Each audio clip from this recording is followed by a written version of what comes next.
오늘 우리에게 주시는 하나님의 말씀은 유다서 1장 20절, 21절 말씀입니다. 신약성경 유다서 1장 20절에서 21절까지 말씀, 요한계시록 바로 앞에 있는 성경입니다. 유다서 1장 20절, 21절 말씀, 우리 두 절인데요. 우리 다 함께 한 목소리로 하나님 말씀을 합독합니다. 시작.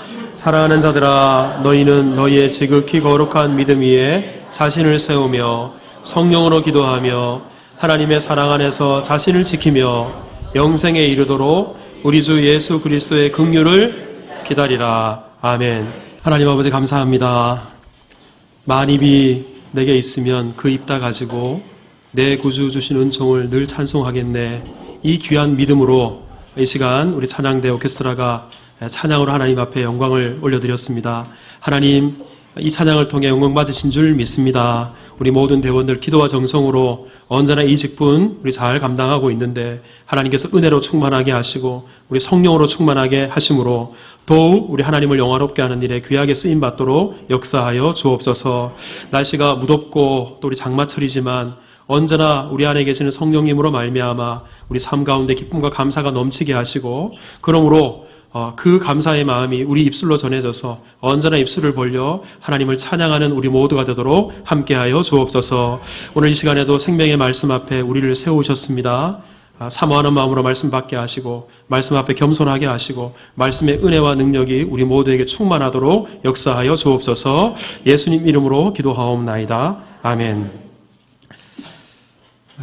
오늘 본문을 제 중심으로 사랑하는 자들아 라는 제목으로 말씀을 함께 나누겠습니다. 성경 66권 중에는 시편과 같이 150편이나 되는 긴 성경이 있는 반면에 단 한 장으로만 된 짧은 성경도 몇 개 있습니다. 바로 오늘 우리가 펼쳐 읽은 유다서가 그렇고요. 이 유다서 외에도 요한 2서, 요한 3서가 한 장으로 되어 있는 성경이죠. 네, 이 유다서는 이렇게 좀 짧기도 하고 그리고 설교 시간에도 자주 다루지 않는 그런 성경이다 보니까 아마 여러분들에게 대단히 생소한 책이 아닐까 그런 생각이 듭니다.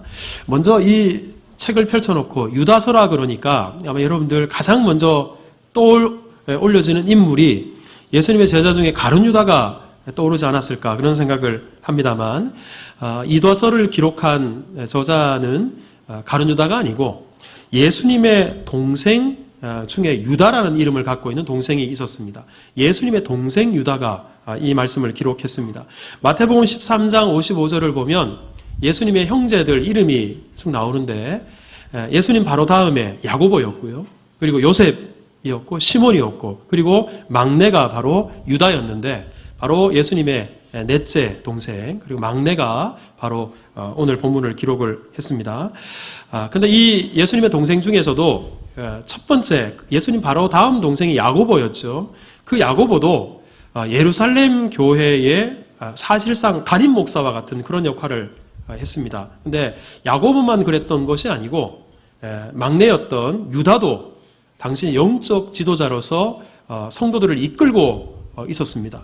그러니 목자된 심정으로 당시에 성도들에게 꼭 필요한 말씀을 편지로 써서 보낸 것, 그게 바로 유다서입니다. 근데 이 성도들을 얼마나 사랑했는가 하면 유다서가 한 장밖에 되어 있지 않은데 이 유다서 안에 유다는 계속해서 성도들을 향해 사랑하는 자들아, 사랑하는 자들아, 사랑하는 자들아 그렇게 말합니다. 오늘 우리가 읽은 20절에도 사랑하는 자들아, 그리고 17절에도 사랑하는 자들아, 3절에도 사랑하는 자들아, 이토록 주 안에서 사랑하는 우리 성도들에게 목자된 유다가 권면의 말씀을 기록한 것입니다. 자, 그런데요, 이렇게 사랑하는 성도들에게 권면의 말씀을 기록했는데 특별히 유다서를 기록하면서 유다가 어떤 목적을 가지고 또 어떤 내용을 가지고 성도들을 권면했을까? 즉 유다서를 기록한 목적이 어디 있을까를 우리가 아는 것이 필요합니다. 그 유다서를 기록한 목적이 3절에 나와 있는데, 자, 오늘 읽지 않았습니다만 1장 3절을 여러분 한번 보시겠어요?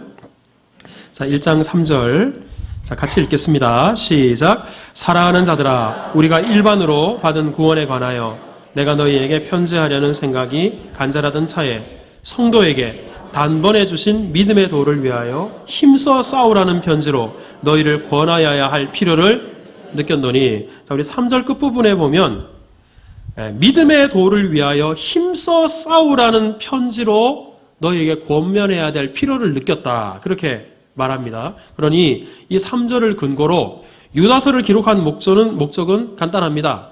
믿음의 도를 위하여 힘써 싸우라고. 근데 이 믿음의 도를 위하여 힘써 싸우라라는 말은 좀 쉽게 바꾸면 믿음을 지키기 위해서 싸워라. 그럼 믿음의 도라는 말은 복음으로 바꿀 수 있어요. 복음을 지키기 위해 싸우라. 이것을 위해서 이 말씀을 기록을 했습니다. 그러면 믿음을 지키기 위해서 싸워야 되는데 누구와 싸울 것인가? 무엇과 싸울 것인가? 그게 필요하잖아요. 자, 우리 그 다음 절 한번 보십시오. 4절. 우리 4절 앞부분만 같이 읽습니다. 시작. 이는 가만히 들어온 사람 몇이 있음이라. 됐습니다. 이때 당시에 교회 안에 성도들 사이에 가만히 몰래 들어온 사람들 몇이 믿음을 지키지 못하도록 믿음을 흔들어 놓고 있어요. 믿음에 대해서 도전하고 있었습니다. 바로 이런 일이 교회 안에 있었기 때문에 성도들의 믿음을 지키기 위해서 믿음을 잃어버리지 않도록 믿음에 대한 복음에 대한 이 저항에 대해서 맞서 싸우도록 그렇게 해서 오늘 이 유다서를 기록했다라는 것입니다. 여러분 특별히 4절에 교회 안에 몰래 들어와서 가만히 들어와서 성도들의 믿음을 흔들어 놨던 이 사람들이 누구인가? 이 사람들이 바로 영지주의자들이었습니다. 아마 여러분들 들어보셨을 거예요. 저도 몇 차례 말씀드린 기억이 있습니다만, 여러분 영지주의자라 그래서 어렵게 생각하실 건 아니고, 이 영지주의자들은 말 그대로 영지라는 것을 대단히 중요하게 생각했습니다. 영지라는 말은 영적인 지식을 줄여놓은 말이에요. 이 사람들은 영적인 지식을 대단히 소중하게 생각했어요. 어느 정도로 중요하게 생각했냐 그러면, 여러분 우리가 구원받는 것은 무엇을 통해 구원받는가? 예수 그리스도의 십자가, 그 구속의 은혜로 말미암아 구원을 받아요. 하지만 영지주의자들은 예수님의 십자가로 우리가 구원받는 거 아니다. 영적인 지식을 가지고 있어야 구원받는다. 이 사람들이 그렇게 가르쳤어요. 이런 믿음을 갖고 있는 사람들이 교회에 가만히 들어왔어요. 그러니 성도들이 얼마나 흔들렸겠습니까?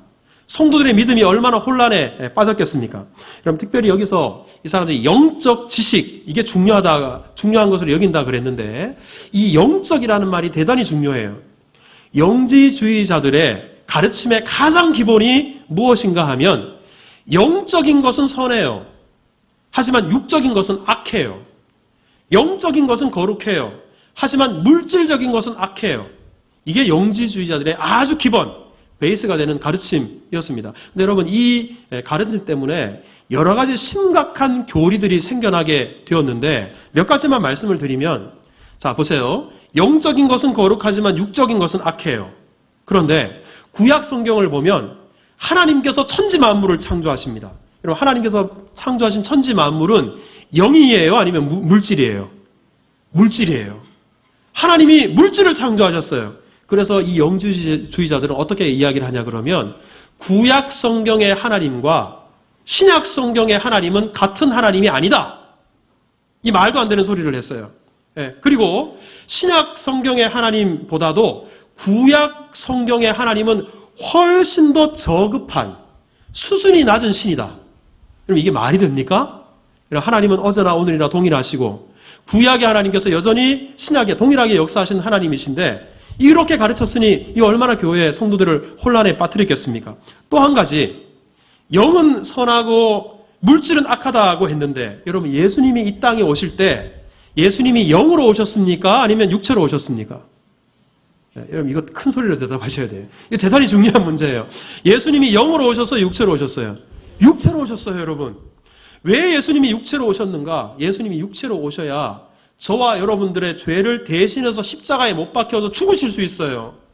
여러분 예수님께서 육체로 오신 것을 부인하면 구원이 없어요. 그런데 영주의자들은 육체는 악한데 어떻게 하나님의 아들이 육체를 입고 이 땅에 올 수가 있는가? 이거 말이 안 되는 소리다. 그러니 예수님께서 이 땅에 육체를 입고 오신 것처럼 보여지지만 그것은 실제가 아니고 가짜다. 허상이다. 그래서 여러분 그 가현설이라고 있습니다. 가현설이 거짓 가짜, 나타날 현자예요. 그래서 예수님이 2000년 전에 이 땅에 오실 때 육체로 오신 것 보여지지만 사실은 헛개비다. 허상이다. 마치 유령과 같은 것이다. 예수님이 실제로 육체로 이 땅에 오신 것이 아니다. 이렇게 영지주의자들이 가르쳤습니다. 여러분 이 얼마나 심각한 문제입니까? 거기다 더해서 이런 교리를 갖고 있다 보니까 이들의 삶도 엉망이에요. 자 보세요. 영적인 것은 선해요. 하지만 육적인 것은 악해요. 그러다 보니까 육체는 악한 거예요. 그러니 이 악한 육체는 괴롭혀야 돼요. 그래서 늘 금식하고 자해하고 몸을 괴롭혀요. 이걸 금욕주의라 그럽니다. 또 한 가지 반대적인 성향도 나타났는데 이 육체는 어차피 악하니까 아무리 말씀대로 살고 선하게 살아도 어차피 악한 육체는 거룩해질 수 없다. 그러니까 죄를 마음껏 지어도 된다. 원래 악하니까. 그리고 하나님의 은혜가 얼마나 놀라운지 우리가 아무리 죄를 지어도 하나님의 은혜는 그 죄를 다 사해 줄 수 있는 능력이 있다.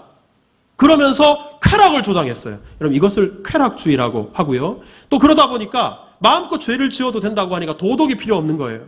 도덕 폐기론자가 여기서 생겨나게 된 것입니다. 특별히 이 금욕주의와 쾌락주의 중에 당시 이 초대교회에 몰래 들어와서 성도들을 미혹하게 만들었던 사람들이 누구였냐면 쾌락주의자들이었어요. 영지주의자들 중에서도 쾌락주의자들. 그래서 여러분 우리 4절 말씀을 다시 한번 보십시오. 4절 다시 한번 읽겠습니다. 시작. 이는 가만히 들어온 사람 몇이 있음이라. 그들은 옛적부터 이 판결을 받기로 미리 기록된 자니 경건하지 아니하여 우리 하나님의 은혜를 도리어 방탕한 것으로 바꾸고 홀로 하나이신 주제 곧 우리 주 예수 그리스도를 부인하는 자니라. 자, 여러분 이 사람들을 보시면 이 사람들의 특징이 경건하지 않대요. 앞서 말씀드린 그런 이유로 경건하지 않는 거예요. 온갖 쾌락과 타락을 일삼습니다. 뿐만 아니라 우리 하나님의 은혜를 도리어 방탕한 것으로 바꾼다. 마음껏 죄를 지어도 하나님의 은혜는 우리 죄를 다 사해 주실 수 있다. 방탕한 것으로 바꾸어서 은혜에 감사할 줄 모르고 오히려 마음껏 죄를 지어도 된다. 여러분 이거 얼마나 하나님의 은혜를 우습게 여기는 것입니까? 이런 문제가 생긴 것입니다. 4절 끝부분에 보면 우리 주 예수 그리스도를 부인하는 자니라. 예수님이 우리 죄를 대신해서 죽으시기 위해 육체로 오셨다는 것을 부인하는 거예요. 그러니 이것을 예수님을 부인하는 것이다. 이런 사람들이 가만히 교회에 들어왔어요. 교회를 혼란스럽게 하는 겁니다. 믿음을 흔들어 놓습니다. 그러니 유다가 펜을 들 수밖에 없는 거예요. 사랑하는 성도들에게 사랑하는 자들아, 이들의 믿음을 지킬 수 있도록 오늘 말씀을 기록한 것입니다. 근데 제가 이렇게 말씀드리면 이 설교를 듣는 여러분들 마음속에 그런 생각이 들 수 있어요. 그런데 목사님, 영지주의 이단은 초대교회 때나 활동했던 이단들이 아닙니까? 지금 이 시대에는 이 영지주의자들이 없지 않습니까? 그런데 이 유다서를 오늘 이 시대를 살고 있는 우리들도 이 말씀에 귀를 기울여야 될 필요가 있을까요? 이렇게 질문하는 분들이 있을 수 있어요. 하지만 여러분 기억하셔야 될 것은 초대교회 때 역사했던 사탄이 지금 이 시대에도 동일하게 역사하고 초대교회 교회 침투해서 믿음을 흔들어 놨던 그 영지주의자들이나 이 시대에 우리의 믿음을 흔들어 놓는 그런 여러 가지 괴계들이 모두 다 같은 사탄으로 말미암는다는 사실입니다. 여러분 초대교회 당시에는 기껏해야 영지주의, 율법주의자들 이런 사람들이 성도들의 믿음을 흔들어 놨어요. 하지만 이 시대에는 사탄이 다른 옷을 입고 성도들의 믿음을 흔들어 놔요. 지금도 당시의 영지주의자들과 같이 신천지를 비롯한 각종 이단들이 지금 활개를 치고 있습니다. 여러분 통계를 보면 기독교 교회 성도들의 숫자는 갈수록 줄어들어요. 안타깝게도. 하지만 이단들의 숫자는 점점점 늘어나요. 얼마나 딱한 노릇입니까? 혹시 이 중에도 이단에 앉으셔서 같이 가만히 들어와서 자기를 숨기고 예배드리고 있는 분들이 계실지 모르겠어요. 좀 생뚱맞지만 우리 옆에 있는 분에게 한번 이렇게 한번 인사를 한번 나누십시다. 혹시 추수꾼 아니지요? 다 같이 시작.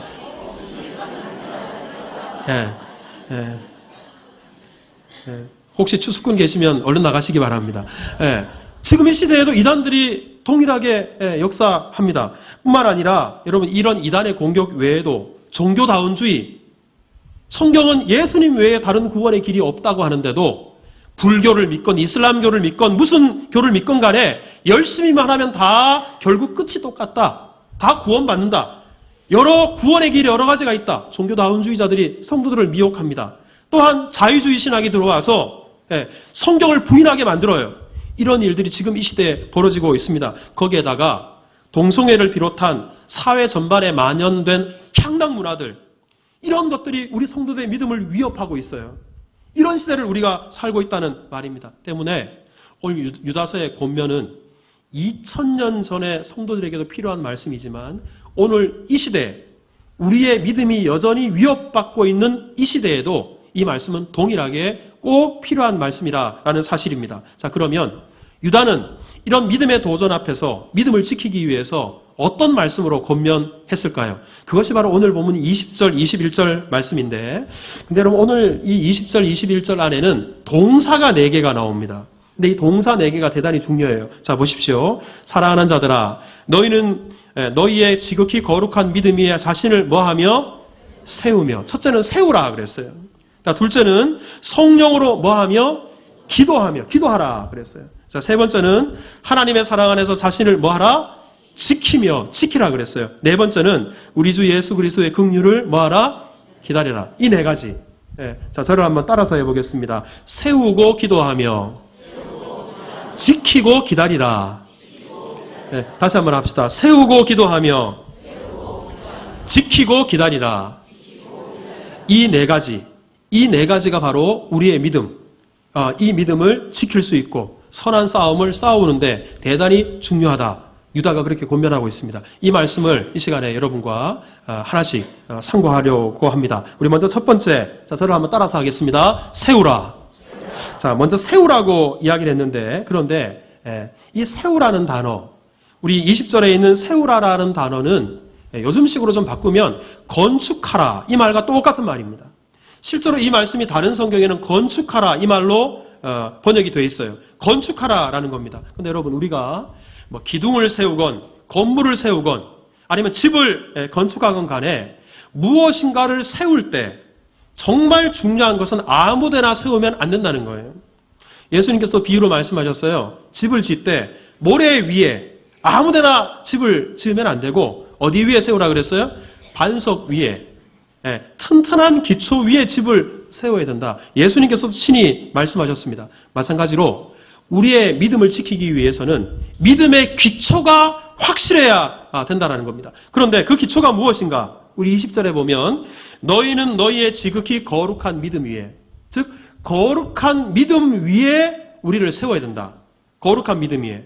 근데 여러분, 여기서 왜 믿음만 말해도 될 텐데 믿음 앞에 거룩이라는 말이 붙었나고 하면, 이 믿음은 믿음조차도 우리에게서 나오는 게 아니에요. 이 믿음조차도 하나님께서 주시는 것입니다. 하나님께로부터 말미암는 거예요. 그러기에 이 믿음이 거룩한 믿음입니다. 근데 여러분, 성경에서는 하나님께서 우리에게 이 믿음을 주실 때 어떻게 믿음을 주시는가? 로마서 10장 17절에 보면 믿음이 이렇게 생겨나게 된다 그럽니다. 같이 한번 읽어보겠습니다. 시작. 믿음은 들음은 그리스도의 말씀으로 말미암느니라. 자, 믿음은 어떻게 생겨나게 되는가? 들음으로.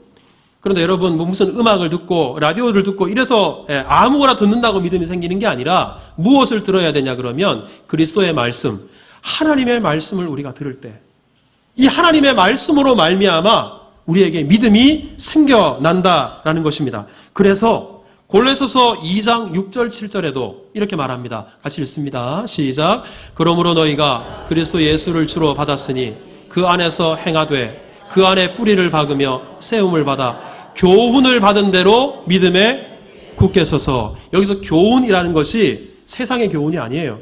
하나님 말씀의 교훈을 받은 대로 그 말씀으로 말미암는 믿음 위에 굳게 서야 돼요. 그래야 믿음을 지킬 수 있어요. 그래야 믿음이 흔들리지 않는다는 거예요. 그래서 이것을 잘 알고 있는 사도 바울은 성도들을 권면할 때 사도행전 20장 32절에 이렇게 힘주어서 말합니다. 같이 읽습니다. 시작. 지금 내가 여러분을 주와 및 그 은혜의 말씀에 부탁하노니 그 말씀이 여러분을 능히 든든히 세우며. 우리를 능히 든든히 세우는 게 바로 뭐예요? 하나님의 말씀이에요. 하나님의 말씀 위에 우리의 믿음을 든든히 세워야 되는 것입니다. 여러분, 이단에 빠지는 것, 영지주의자들, 가만히 들어온 사람들이 이렇게 속삭이고 유혹하는 그 미혹에 넘어가는 이유, 하나님 말씀을 잘 몰라서 그래요. 지금 이 시대에도 마찬가지입니다. 우리가 자유주의 신학에 현혹되는 이유도 하나님 말씀을 잘 몰라서 그래요.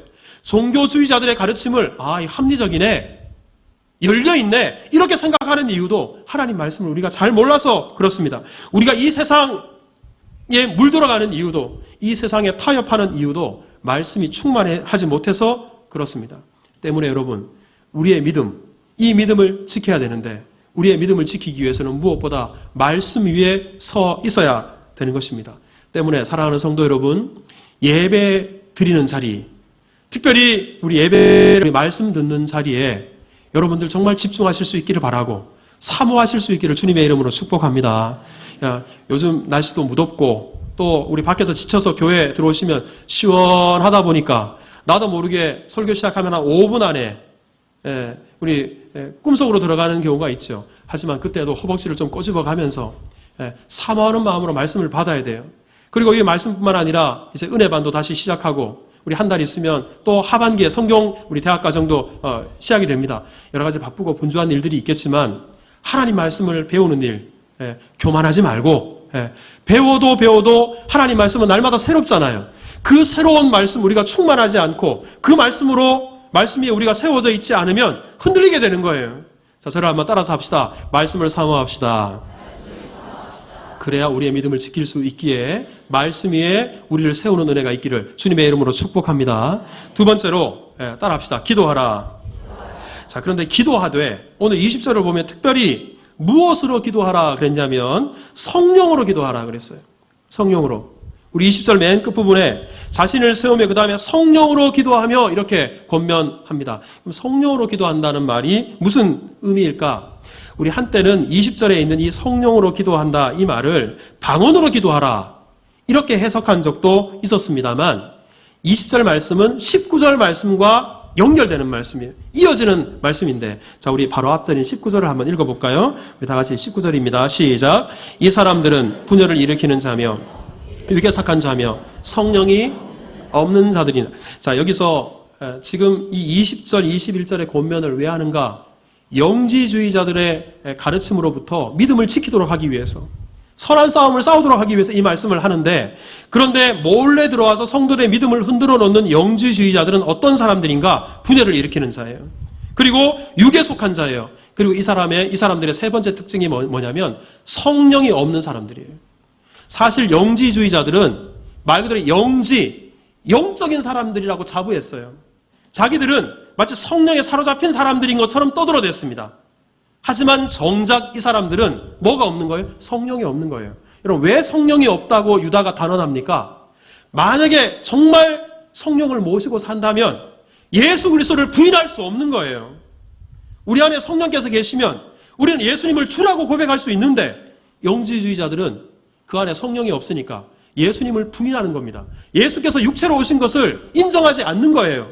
하나님의 은혜를 방탕한 것으로 바꾸는 거예요. 즉, 이 사람들은 껍데기는 거룩해 보이나, 영적으로 보이나, 자기들은 영적인 사람이라고 자부하나 그 속에는 성령을 모시고 있지 않아요.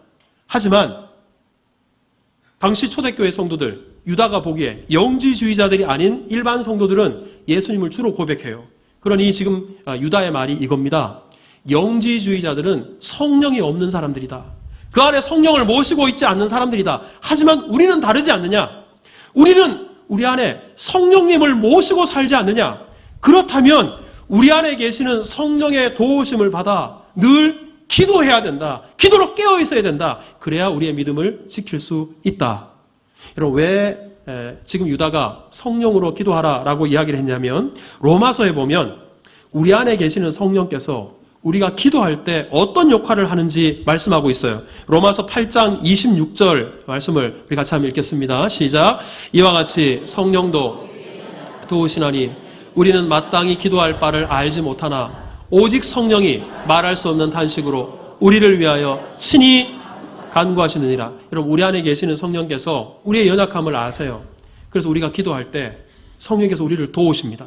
도우셔서 우리는 무엇을 기도해야 될지 마땅히 기도할 바도 알지 못해요. 정말 그럴 때가 있잖아요. 정말 힘들 때, 답답할 때, 큰 문제에 봉착했을 때 기도해야 되는 줄은 알면서도 기도를 어떻게 해야 될지 입이 그냥 붙어버린 것 같아요. 그럴 때가 있지 않습니까? 그럼에도 불구하고 우리가 기도의 자리에 나오면 성령께서 말할 수 없는 탄식으로 우리를 위해서 친히 간구하시니라. 그렇게 우리의 기도를 도우신다는 거예요.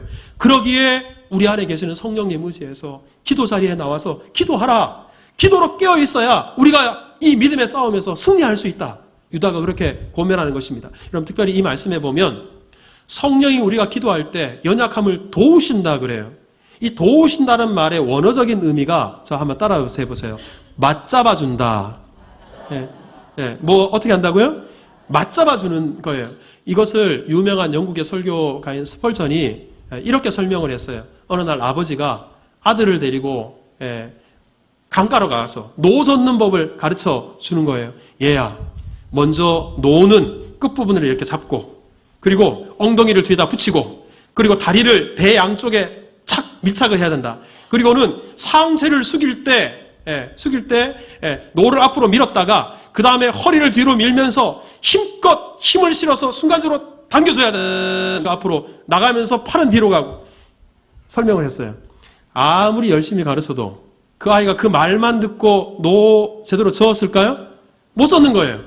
아무리 가르쳐도 안 돼요. 그때 아버지가 그 아이의 뒤로 갑니다.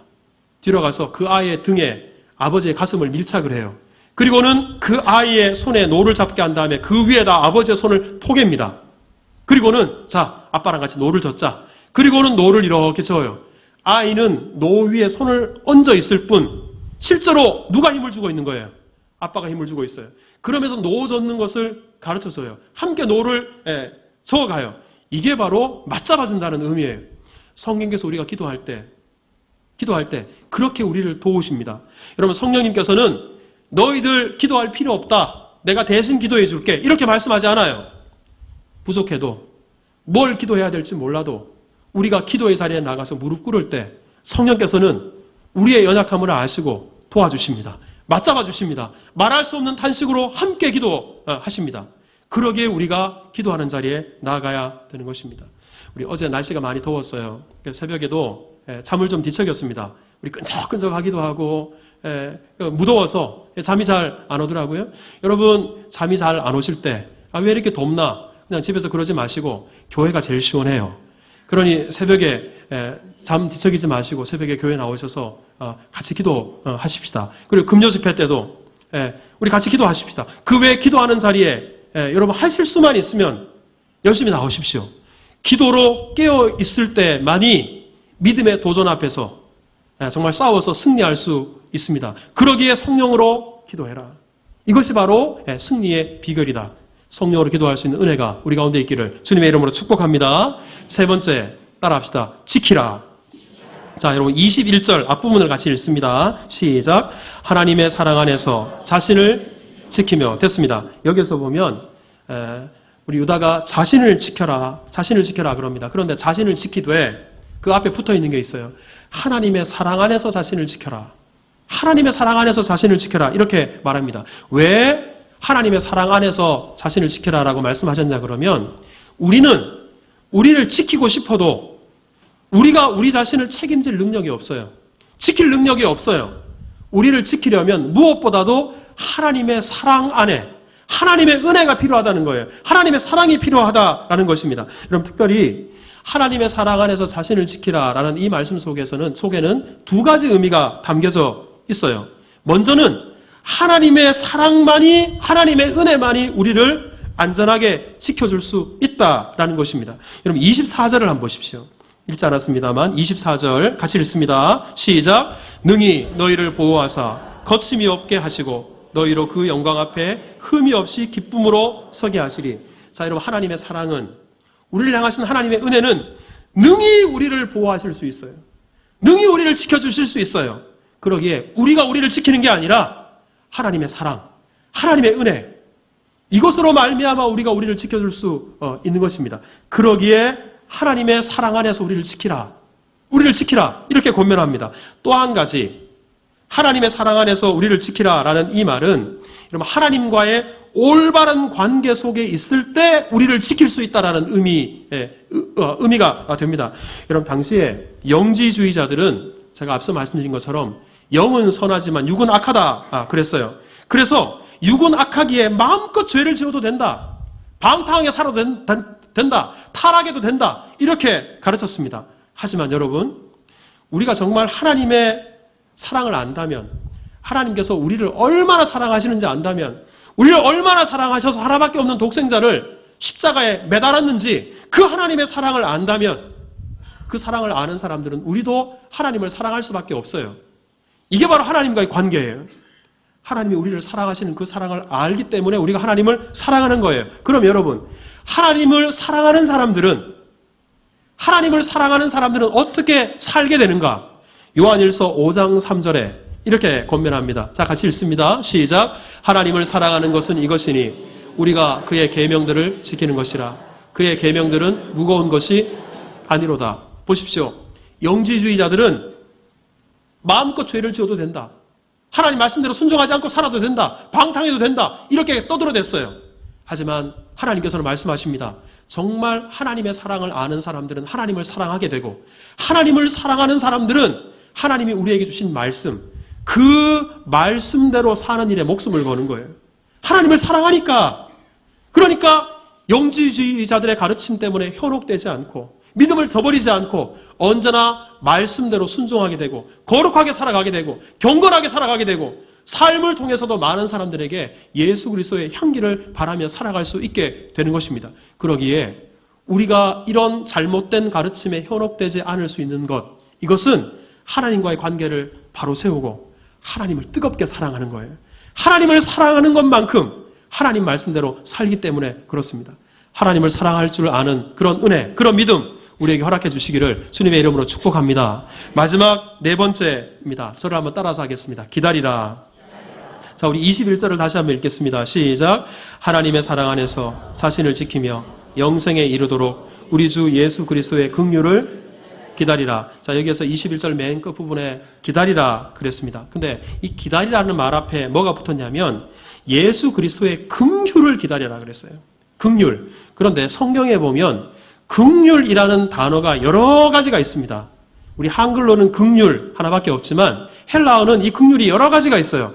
특별히 오늘 21절에 사용된 이 긍휼이라는 이 단어는 예수 그리스도의 재림, 예수 그리스도의 다시 오심, 마지막 종말, 이 말과 짝을 이루어서 자주 쓰이는 단어예요. 마지막 때가 될수록, 예수님이 재림할 때가 될수록 정말 중요한 게 뭐냐면 긍휼이라는 겁니다. 여러분, 왜 긍휼이 중요할까요? 예수님은 마지막 그 재림의 때에, 마지막 심판의 때에 예수님이 심판주가 되십니다. 왜? 하나님께서는 모든 심판의 권한을 예수님에게 허락하셨어요.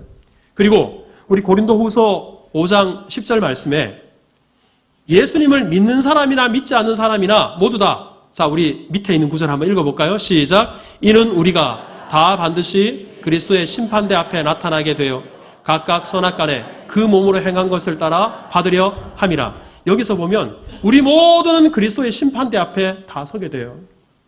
그런데 여러분, 우리가 다 그리스도의 심판대 앞에 서게 되지만 이 심판대 앞에 서게 되니까 우리는 초조하거나 두렵거나 아니면 이것 때문에 막 떨거나 걱정하거나 그럴 필요가 없습니다. 왜냐 그러면 저와 여러분들에게는 긍휼이 있기 때문에, 예수 그리스도의 긍휼이 있기 때문에. 여러분, 저와 여러분들이 받은 구원이 무엇으로 말면 구원인지 아십니까? 베드로전서 2장 10절 보면 이렇게 말씀합니다. 자, 같이 읽겠습니다. 시작. 너희가 전에는 백성이 아니더니 이제는 하나님의 백성이요 정예는 긍휼을 얻지 못하였더니 이제는, 저 여러분들은 뭘 얻은 자예요? 긍휼을 얻은 자예요. 믿으십니까? 여러분, 우리는 긍휼을 얻은 자예요. 이게 중요하니까 디도서 3장 5절에도 이렇게 말씀합니다. 같이 읽겠습니다. 시작. 우리를 구원하시되 우리가 한 바 의로운 행위로 말미암지 아니하고 오직 그의 긍휼하심을 따라 중생의 지심과 성령의 새롭게 하심으로 하셨나니. 우리가 구원받은 것 우리의 행위가 아니에요. 예수 그리스도의 긍휼로 말미암아 우리가 구원받았어요. 이 긍휼로 구원받았기 때문에 우리는 장차 오실 예수님의 재림이 두렵고 떨리지 않아요.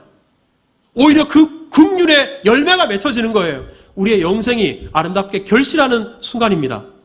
여러분, 때문에 이렇게 우리가 긍휼로 말미암아 마지막 날이 오히려 기다려지고 소망이 생긴 것처럼 우리가 이렇게 긍휼을 입었다면 우리 또한 그날이 가까이 다가옴을 볼수록 더욱더 긍휼을 실천하는 삶을 살아야 된다. 이렇게 지금 유다가 권면하고 있는 것입니다. 여러분, 오늘 21절에 긍휼을 기다리라라고 말하면서 22절을 한번 보십시오. 자, 22절 같이 읽겠습니다. 시작. 어떤 의심하는 자들을 긍휼히 여기라. 우리가 이렇게 긍휼을 입은 자가 되었으니, 긍휼을 기다리는 자가 되었으니 의심하는 자들을 긍휼히 여기라. 교회 안에는 아직 믿음이 견고하지 못해요. 믿음이 연약해요. 그래서 때로는 문제를 일으키기도 하고 때로는 자꾸 여러 가지 분란을 일으키고 있기도 하는 연약한 사건 사고를 치는 성도들이 있을 수 있어요. 하지만 그 의심하는 자들, 믿음이 약한 자들을 어떻게 여기라? 긍휼히 여기라.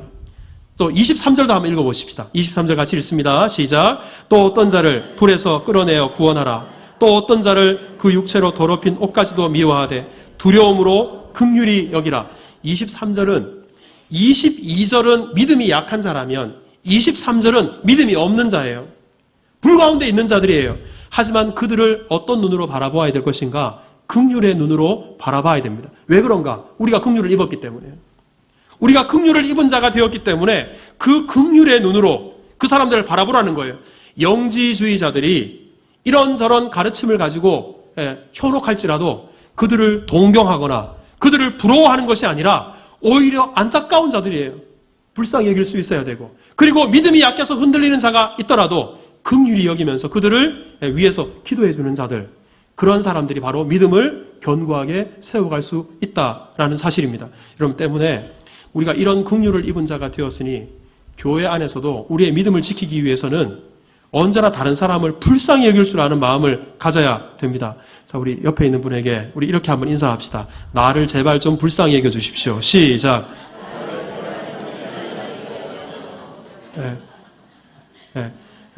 여러분, 우리가 긍휼을 받았어요. 그런데 우리는 긍휼히 여기질 않아요. 그러니 언제나 우리의 심령이 메마른 것입니다. 그러기에 말로도 할 수 없는 은혜를 받은 자가 되었으니 그 긍휼을 기다리는 자답게 불쌍히 여기고 긍휼히 여기고 다른 사람 입장에서 생각하고 또 내가 어떻게 기도해 줘야 될 건가, 어떻게 세워줘야 될 건가, 어떻게 이끌어 줘야 될 건가, 여기에 마음을 두고 우리가 믿음을 생활을 하게 될 때 나도 세워지고 다른 사람도 세워지는 그런 은혜가 있다는 것입니다. 여러분, 오늘 유다는 사랑하는 성도들을 향해서 목자의 마음으로 네 가지를 권면했습니다. 첫째는 말씀 위에 세워라. 말씀 떠나서는 안 된다. 그리고 성령 안에서 깨어서 기도해라. 그것만이 우리가 이길 수 있는 비결이다. 또 한 가지, 하나님을 뜨겁게 사랑해라. 그래야 이 세상과 타협하지 않게 된다. 그리고 무엇보다도 긍휼을 기다리는 자처럼 긍휼히 여겨라. 이렇게 될 때 우리의 믿음도 세워지고 다른 성도들도 세워가게 되는 것입니다. 이런 은혜를 우리 가운데 허락해 주셔서 복음이 흐려져 가고 믿음의 도전이 갈수록 심화되어져 가는 이때에 끝까지 진리를 파수하고 믿음을 지켜 주님께 칭찬받는 우리가 다 될 수 있기를 주님의 이름으로 축복합니다. 기도하겠습니다. 하나님, 감사합니다. 사랑하는 성도들에게 전해준 유다의 권면을 통해서 우리를 들여다보게 하시니 감사합니다. 오늘 말씀을 가슴 깊이 기억하고 언제나 말씀 위에 서게 하시고 성령으로 깨어 기도하게 하시고 하나님을 뜨겁게 사랑함으로 거룩한 삶을 살게 하시며 긍휼을 입은 자답게 긍휼함으로 다른 사람들까지 세워가는 그런 믿음의 역사가 우리 가운데 있게 하여 주옵소서. 예수님 이름으로 기도하옵나이다. 아멘.